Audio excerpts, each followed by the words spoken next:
I'm joined here by my friend Scott Stripling. And Scott, I'll just kind of start out by asking you kind of the basic question. Who are you and what do you do? I am the provost at the Bible Seminary.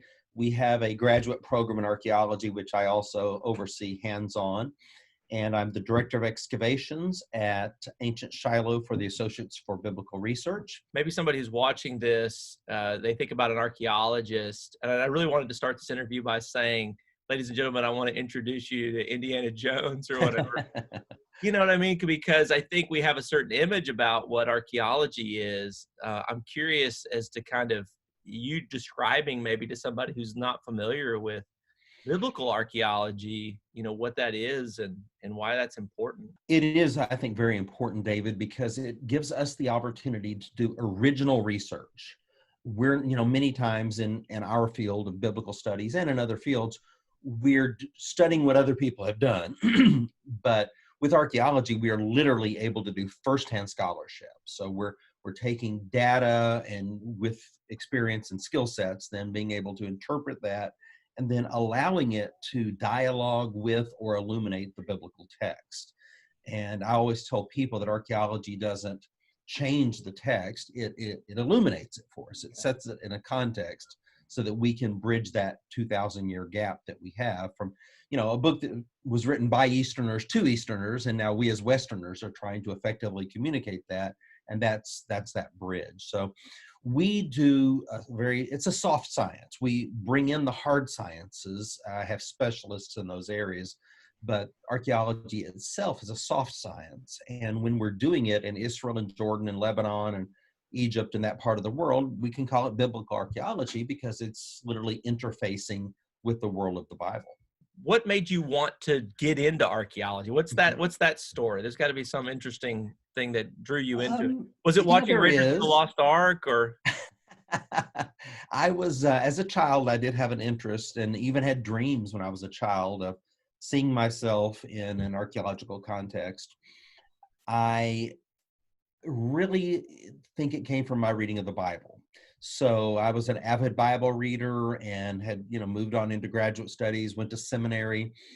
And what really fascinated me was the background of the biblical text. And I had this sense, David, that the way that we do church may not have been exactly what John and Jesus had in mind. They were down by the Jordan River diagramming out what the kingdom of God was going to look like, and I say that as a man, who's a churchman, but I'm just not sure this is exactly what they had envisioned. And so I had this desire to peel back the layers and to get to the historical Jesus. And so it was a sort of a personal faith question initially. And then when I got involved, I started taking archaeological courses and working as a volunteer on digs and stuff like that. I knew then that I had a gift also, and that there was a real contribution that I could make. So 25 years ago, I was looking and getting glimpses of what I would be doing right now, which was engaging in the arena of ideas and letting biblical studies and archaeology dialogue. And so very fortunate at this point in my life to be able to do what I'm doing. So your first archaeological experience, what was that? So Tal el-Hammam, around the year 2000 is when I had, already been, of course, reading and studying and preparing, but when I got into the field, and I was just very eager and worked my way through the ranks. I started as a volunteer and then became an assistant square supervisor, a square supervisor, an area supervisor, co-director, and then ultimately, as they say, the inmates are now in charge of the asylum. You literally started kind of from the ground up. I mean, you've kind of done everything all the way to the top, so you really understand how to make archaeological work all the way down to the people who are doing the most basic stuff, right? Yes, absolutely. And I don't get to do a whole lot of excavating in the square, because the volunteers, and they're the ones who make the cool discoveries. I mean, we take credit for it, but I mean, they're the ones who actually are seeing this stuff that hasn't been seen in thousands of years. So yeah, I love working as much as I can, but nowadays, David, we're so specialized to have a team of, think about it, I've got an architect and a numismatist and a ceramicist and a geologist and, all these specialists. So I'm sort of like a head coach, having to coordinate all these different moving parts. And then ultimately it leads to publication, because the goal of archaeology is not excavation, it's publication. Because if we don't publish it, we've destroyed the evidence. We can't repeat the experiment. So we've destroyed the evidence and made it inaccessible to others. So we bear a great responsibility to not only excavate well, but then to publish promptly.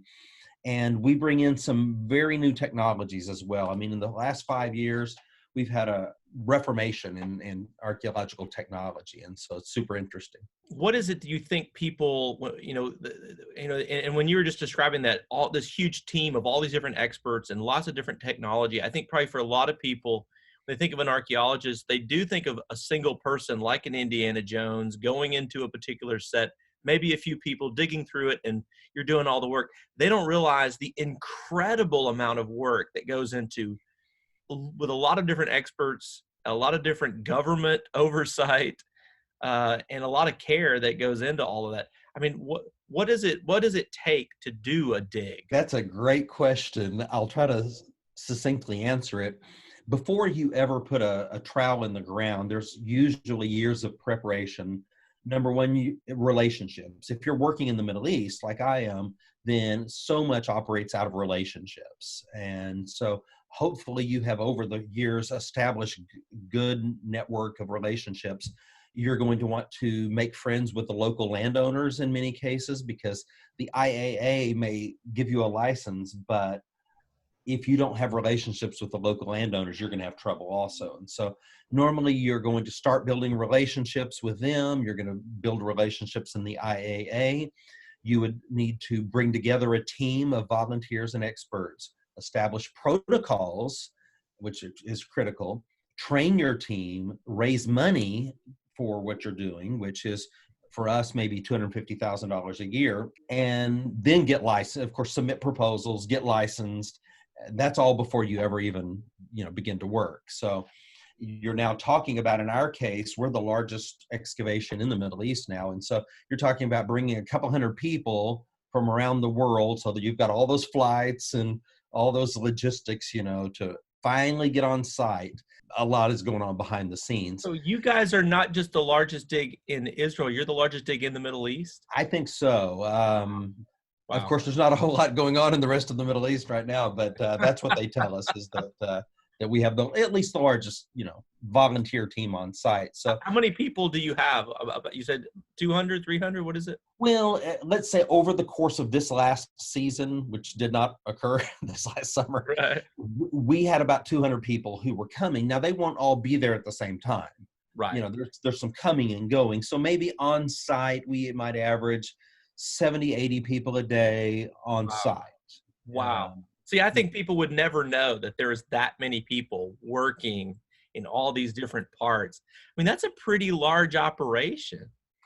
It is, and we have then created something called wet sifting. So we have a separate station that's cost us a lot of money to build, but it is revolutionizing the way that archaeology is done. So it slows us down a little, but it makes us more excellent.